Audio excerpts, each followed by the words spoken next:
Assalamualaikum warahmatullahi wabarakatuh. Perkenalkan, nama saya Ferry Agung Nugroho, NIM B30180181 dari kelas D. Di sini saya akan mempresentasikan mini plan milik saya yang berjudul Analisis Perbedaan Pendapatan Pedagang Sayuran Sebelum dan Sesudah Relokasi Pasar Rakyat Hidup Makmur di Kabupaten Blora.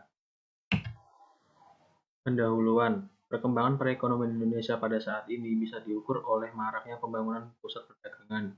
Keberadaan pusat perdagangan merupakan salah satu indikator paling nyata kegiatan ekonomi masyarakat di suatu wilayah. Menurut bentuk fisik, pusat perdagangan dibagi menjadi dua, yaitu pasar tradisional dan pusat perbelanjaan modern. Program relokasi ini diarahkan untuk menerapkan dan mengadopsi manajemen pusat perbelanjaan modern, terutama berkaitan dengan penanganan kebersihan. Program relokasi ini diharapkan mampu mengatasi kelemahan utama pasar tradisional yang identik dengan masalah kotor, becek, dan bau sehingga berdampak pada meningkatnya jumlah pengunjung pasar. Dengan bertambahnya jumlah pengunjung, maka diharapkan dapat meningkatkan pendapatan dagang. Tujuan penelitian 1. Untuk mengetahui apa faktor yang menghambat pendapatan pedagang di pasar rakyat sipil makmur.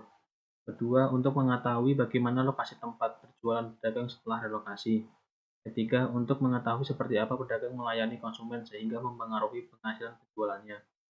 Manfaat penelitian.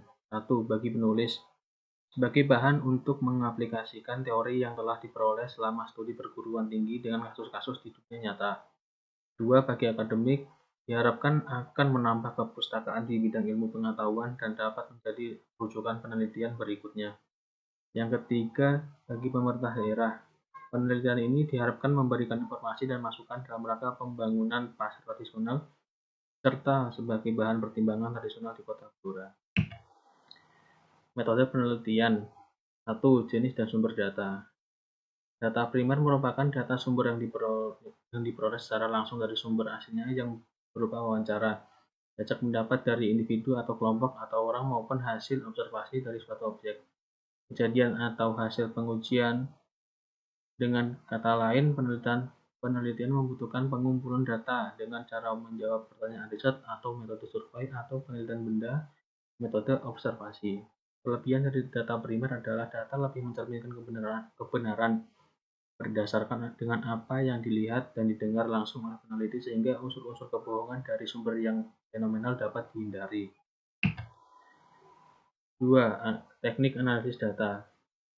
Teknik ini menggunakan teknis analisis uji T atau t-test, statistik parametris yang digunakan untuk menguji hipotesis komparatif rata-rata dua sampel bila datanya berbentuk interval atau ratio adalah menggunakan t-test. Uji T berpasangan adalah salah satu metode pengujian hipotesis di mana data yang digunakan tidak bebas atau berpasangan. Ciri-ciri yang paling sering ditemui pada kasus yang berpasangan adalah satu individu atau objek penelitian dikenai dua buah perlakuan yang berbeda. Uji T berpasangan atau paired t-test adalah salah satu metode pengujian hipotesis di mana data yang digunakan tidak bebas yang dicirikan dengan adanya hubungan nilai pada setiap sampel yang sama atau berpasangan. Walaupun menggunakan individu yang sama, penelitian tetap memperoleh dua macam data sampel, yaitu dari data perlakuan pertama dan dari perlakuan kedua.